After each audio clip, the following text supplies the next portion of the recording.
El ser y la nada, por Jean-Paul Sartre. 51. Cuarta parte. Tener, hacer y ser. Capítulo 1. Ser y hacer. La libertad. 2. Libertad y facticidad. La situación. El argumento decisivo utilizado por el sentido común contra la libertad consiste en recordarnos nuestra impotencia. Lejos de poder modificar a gusto nuestra situación, parece que no podemos cambiarnos a nosotros mismos. No soy libre de escapar a la suerte de mi clase, de mi nación o de mi familia, ni tampoco de edificar mi poderío ni mi fortuna, ni de vencer mis apetitos más insignificantes o mis hábitos. Nazco obrero, francés, sifilítico por herencia o tuberculoso.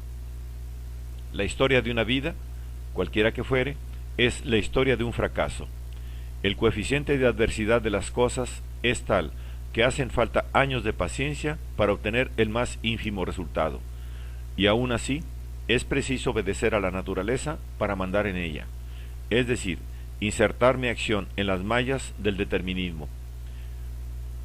Más de lo que parece hacerse, el hombre parece ser hecho por el clima y la tierra, la raza y la clase, la lengua, la historia de la colectividad de la que forma parte, la herencia, las circunstancias individuales de su infancia, los hábitos adquiridos, los acontecimientos pequeños o grandes de su vida. Este argumento nunca ha perturbado profundamente a los partidarios de la libertad humana. Descartes, el primero, reconocía a la vez que la voluntad es infinita y que es preciso tratar de vencernos a nosotros mismos más bien que a la fortuna. Pues conviene aquí hacer algunas distinciones. Muchos de los hechos enunciados por los deterministas no pueden ser tomados en consideración. El coeficiente de adversidad de las cosas, en particular, no puede constituir un argumento contra nuestra libertad, pues por nosotros, es decir, por la previa posición de un fin, surge ese coeficiente de adversidad.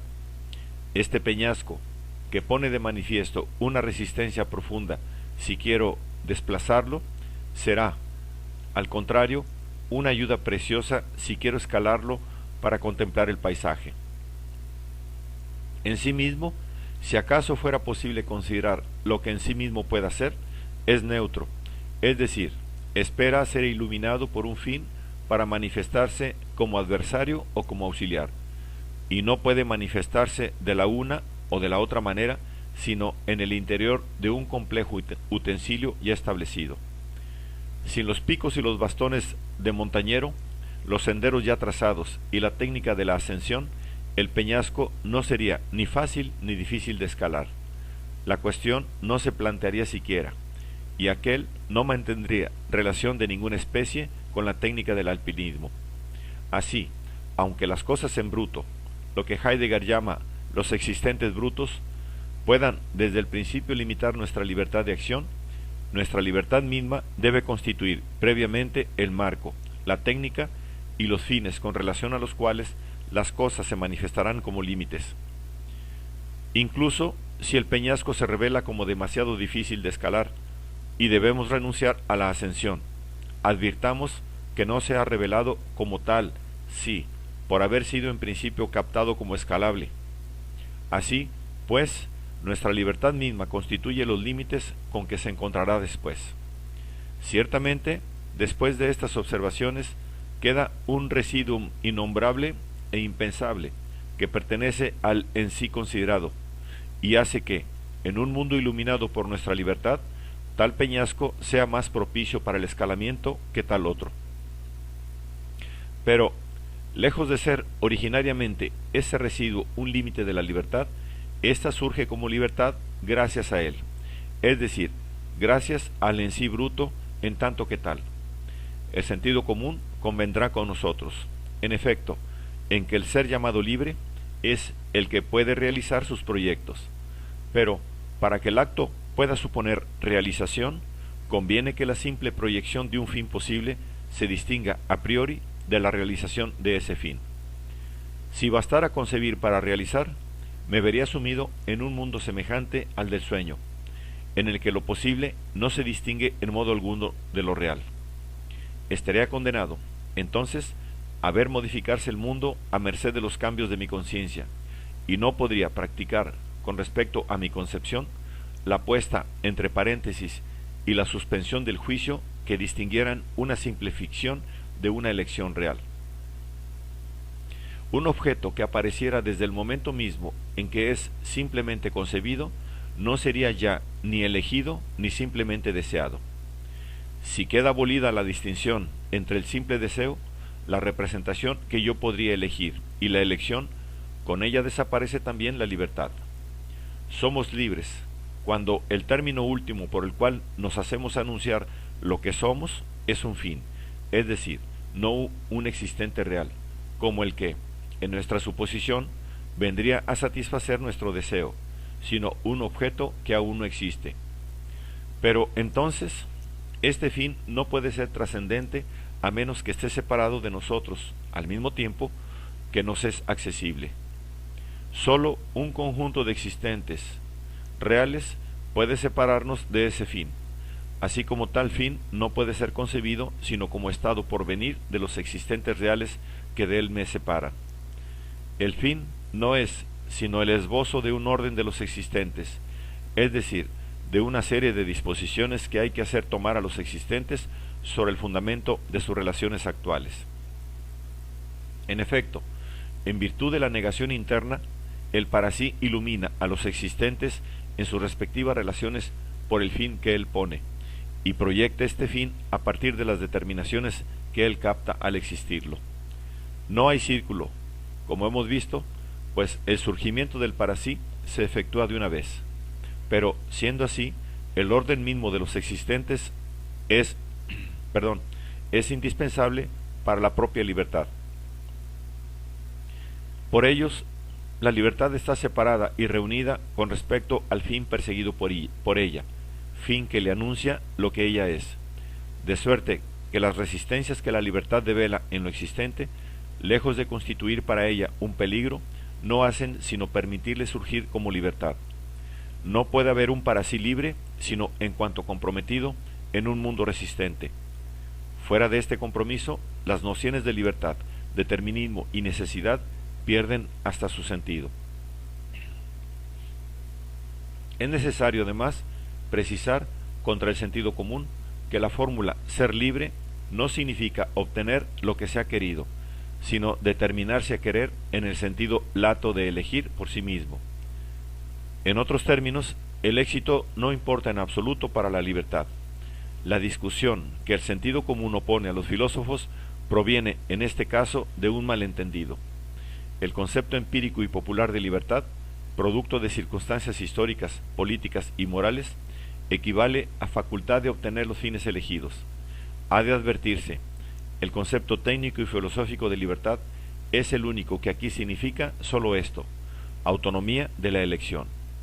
Consideramos, sin embargo, que la elección, al ser idéntica al hacer, supone, para distinguirse del sueño y del deseo, un comienzo de realización. Así, no diremos que un cautivo es siempre libre de salir de la prisión, lo que sería absurdo, ni tampoco que es siempre libre de desear la liberación, lo que sería una perogrullada sin ningún alcance, sino que es siempre libre de tratar de evadirse o de hacerse liberar, es decir, que cualquiera que fuere su condición, puede proyectar su evasión y mostrarse a sí mismo el valor de su proyecto por medio de un comienzo de acción. Nuestra descripción de la libertad, al no distinguir entre elegir y el hacer, nos obliga a renunciar, por ello mismo, a la distinción entre la intención y la acción. No es posible separar la intención de la acción, así como no es posible separar el pensamiento del lenguaje que lo expresa. Y, así como ocurre que la palabra nos muestra nuestro pensamiento, así también nuestros actos nos muestran nuestras intenciones, es decir, nos permiten contrastarlas, diseñarlas, hacer de ellas objetos en vez de limitarnos a vivirlas, es decir, a tomar una conciencia notética de ellas. Esta distinción esencial entre libertad de elección y libertad de consecución ha sido vista, ciertamente, por Descartes, después de los estoicos. Pone fin a todas las discusiones sobre el querer y el poder, que enfrentan aún hoy a los partidarios y a los adversarios de la libertad. No por ello deja de ser verdad que la libertad encuentra o parece encontrar límites, en virtud de lo dado, trascendido o nihilizado por ella. Mostrar que el coeficiente de adversidad de la cosa y su carácter de obstáculo, unido a su carácter de utensilio, es indispensable para la existencia de una libertad, es servirse de un argumento de doble filo. Pues, si bien permite establecer que la libertad no es anulada por lo dado, indica, por otra parte, algo así como un condicionamiento ontológico de la libertad. No habría razón para decir, como ciertos filósofos contemporáneos, que sin obstáculo no hay libertad. Y, como no podemos admitir que la libertad tiene su propio obstáculo, lo que es absurdo para quien quiera que haya comprendido lo que es una espontaneidad, parece haber aquí algo así como una precedencia ontológica del en sí sobre el para sí. Es preciso, pues, considerar las observaciones anteriores como simples tentativas de desbrozar el terreno y tomar de nuevo, desde el comienzo, la cuestión de la facticidad. Hemos establecido que el para sí es libre, pero esto no significa que sea su propio fundamento. Si ser libre significa ser fundamento de sí mismo, sería menester que la libertad decidiera acerca de la existencia de su propio ser. Y esta necesidad puede entenderse de dos modos. En primer lugar, sería menester que la libertad decidiera acerca de su ser libre, es decir, no solamente que fuera elección de un fin, sino que fuera elección de sí misma como libertad. Ello supondría, pues, que la posibilidad de ser libre y la posibilidad de no serlo existieran igualmente antes de la libre elección de una de ellas, es decir, antes de la libre elección de la libertad. Pero, como entonces sería necesaria una libertad previa que eligiese ser libre, es decir, en el fondo, que eligiese ser lo que ya es, nos veríamos remitidos al infinito, pues ella tendría necesidad de otra libertad anterior que la eligiera, y así sucesivamente. En realidad, somos una libertad que elige, pero no elegimos ser libres. Estamos condenados a la libertad, como antes hemos dicho, arrojados en la libertad, o como dice Heidegger, dejados ahí. Y, como podemos ver, esta derelición no tiene otro origen que la existencia misma de la libertad. Así pues, si la libertad se define como el escapar de lo dado, del hecho, hay el hecho de escapar del hecho. Es la facticidad de la libertad. Pero el hecho de que la libertad no sea su propio fundamento puede ser entendido de otro modo, que conducirá a idénticas conclusiones. Si la libertad, en efecto, decidiera acerca de la existencia de su ser, sería menester no sólo que me fuera posible el ser como no libre, sino también que fuera posible mi inexistencia absoluta. En otros términos, hemos visto que, en el proyecto inicial de la libertad, el fin se vuelve sobre los motivos para constituirlos. Pero, si la libertad ha de ser su propio fundamento, el fin deberá, además, volverse sobre la existencia misma para hacerla surgir. Está claro lo que resultaría de ello. El para sí se extraería a sí mismo de la nada para alcanzar el fin que se propone. Esta existencia legitimada por su fin sería existencia de derecho, no de hecho. Y de cierto que, entre las mil maneras que tiene el para sí de tratar de arrancarse de su contingencia original, hay una consistente en intentar hacerse reconocer por el prójimo como existencia de derecho. No nos atenemos a nuestros derechos individuales, sino en el marco de un vasto proyecto que tendería a conferirnos la existencia a partir de la función que cumplimos. Es la razón por la cual el hombre intenta tan a menudo identificarse con su función y procura no ver en él sino el presidente del Tribunal de Apelación, el habilitado general del Tesoro, etc. Cada una de estas funciones tiene su existencia, efectivamente, justificada por su fin. Ser identificado con una de ellas es tomar la existencia propia como salvada de la contingencia. Pero tales esfuerzos por escapar de la contingencia originaria no hacen sino establecer mejor la existencia de ésta. La libertad no puede decidir acerca de su propia existencia por el fin que ha puesto. Sin duda, no existe sino por la elección que hace de un fin, pero no es dueña del hecho de que haya una libertad que se hace anunciar por su fin lo que ella es.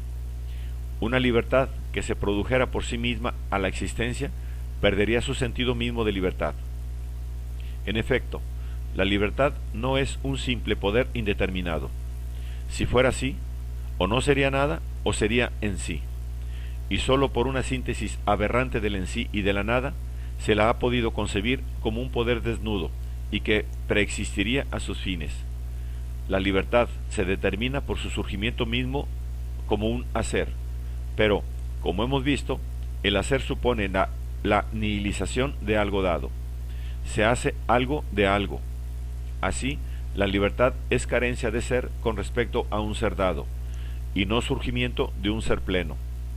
Y, si la libertad es ese agujero de ser, esa nada de ser que acabamos de decir, supone todo su ser, para surgir en el meollo del ser como un agujero.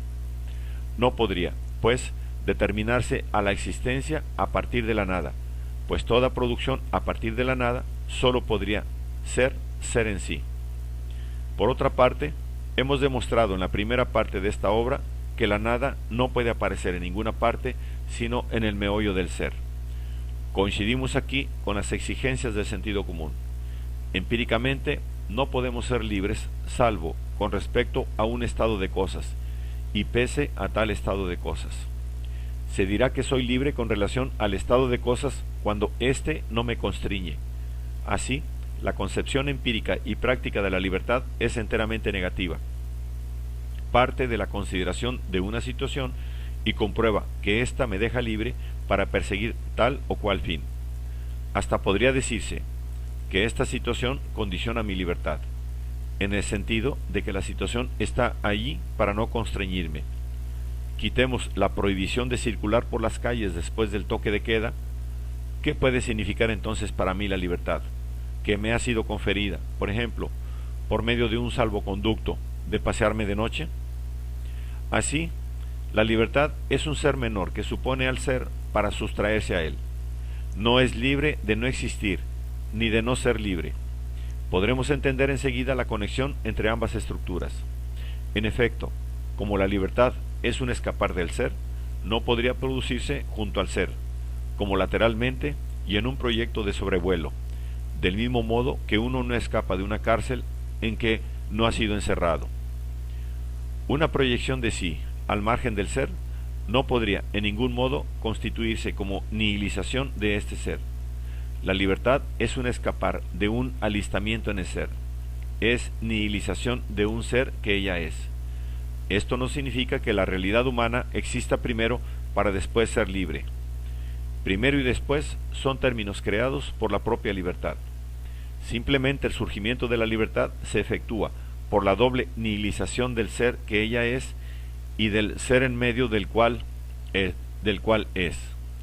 Naturalmente, la libertad no es este ser en el sentido de ser en sí, sino que hace que haya este ser que es suyo y que está a su saga, iluminándolo en sus insuficiencias a la luz del fin elegido por ella.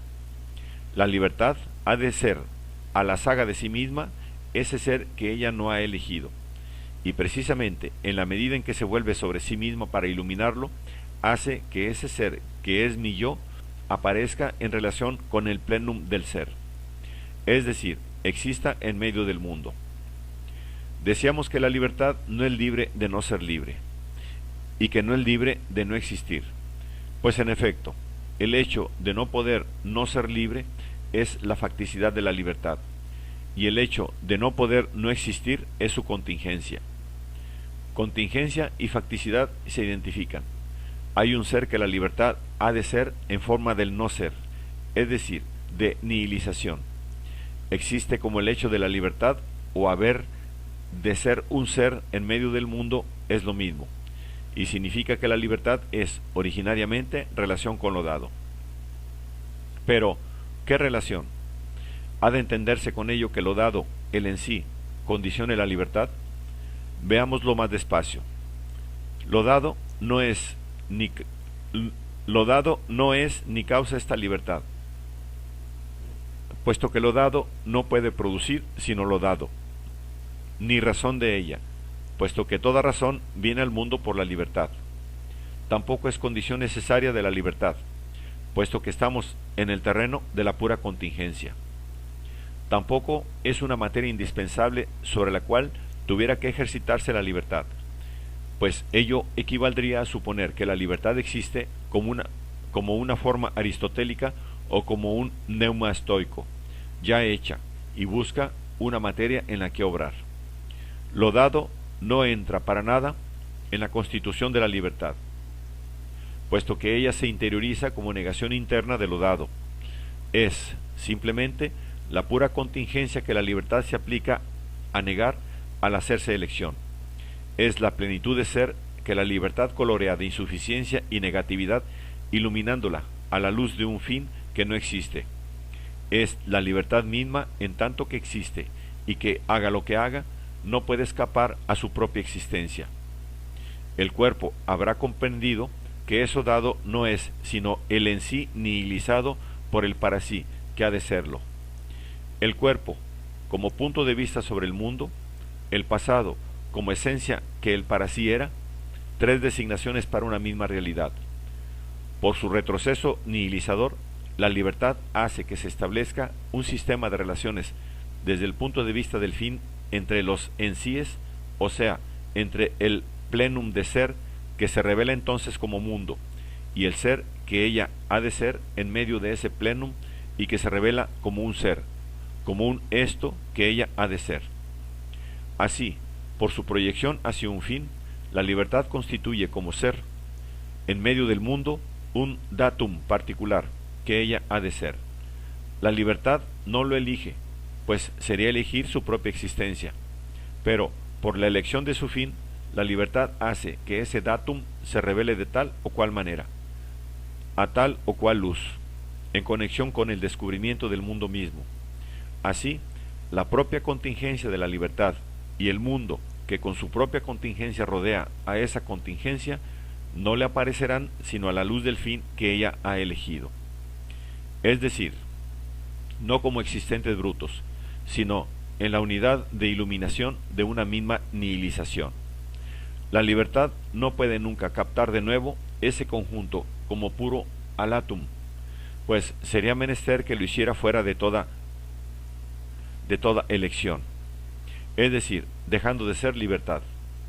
Llamaremos situación a la contingencia de la libertad en el plenum de ser del mundo, en tanto que este datum, que no está allí sino para no constreñir a la libertad, no se revela a ella salvo como ya iluminado por el fin elegido.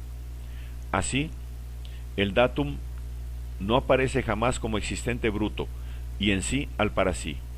Se descubre siempre como motivo, puesto que no se revela sino a la luz de un fin que lo ilumina.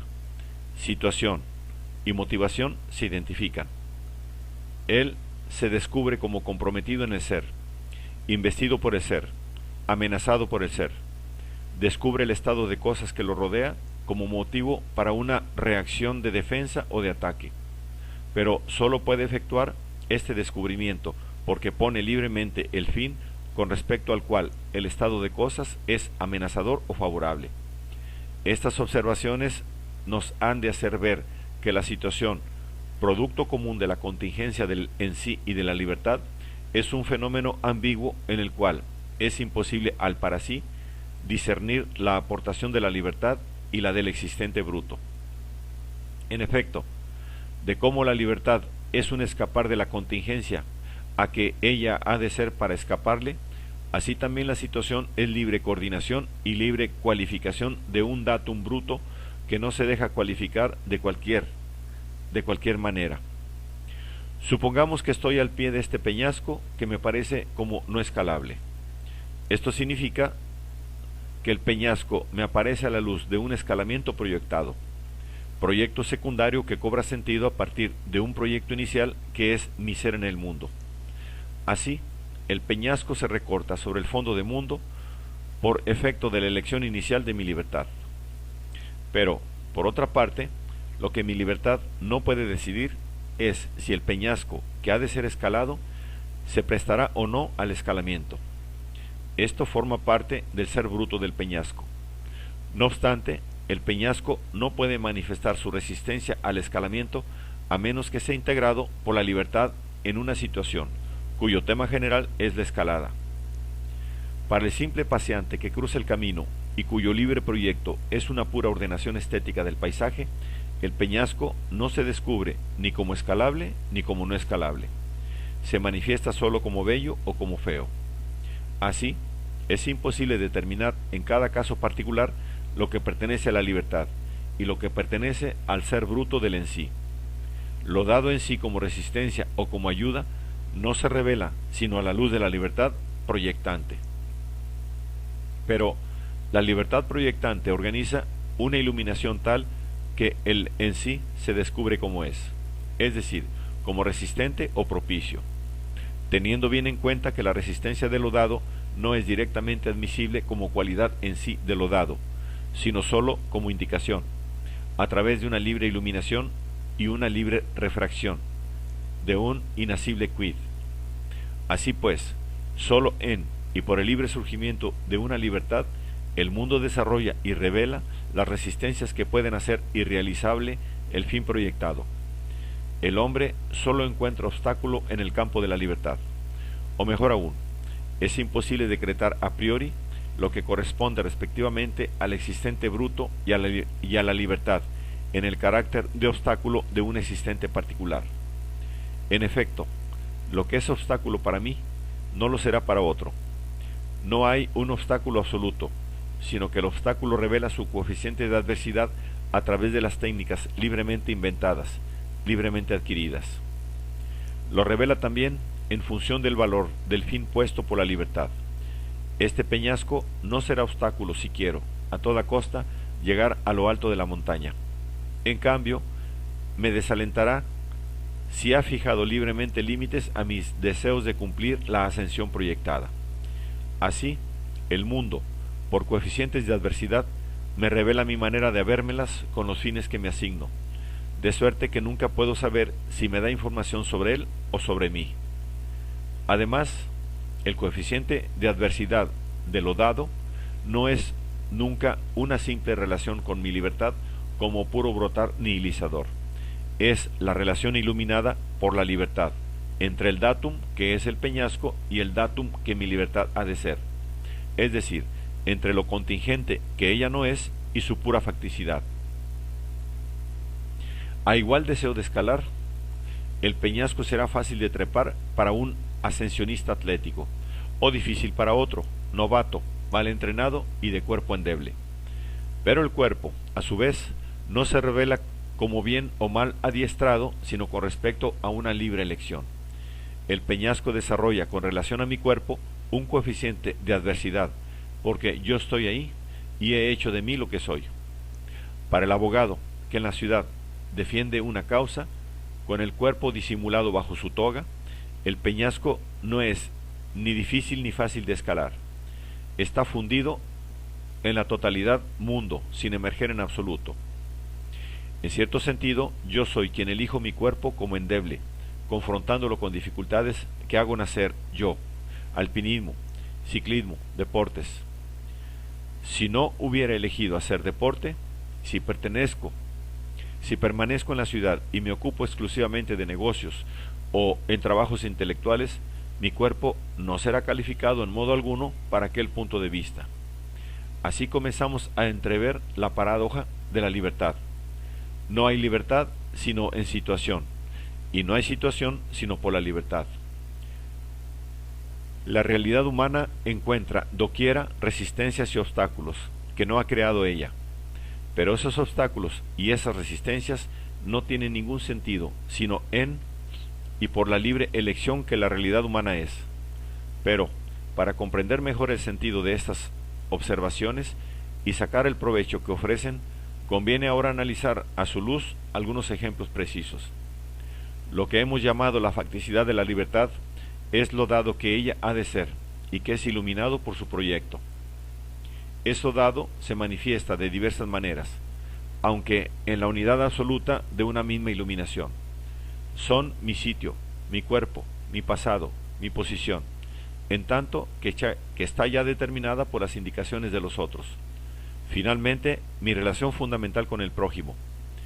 Examinaremos sucesivamente, con ejemplos precisos, estas diferentes estructuras de la situación, pero no hay que perder de vista que ninguna de ellas se da sola y que, cuando se considera una de ellas aisladamente, solo se la hace aparecer sobre el fondo sintético de las demás.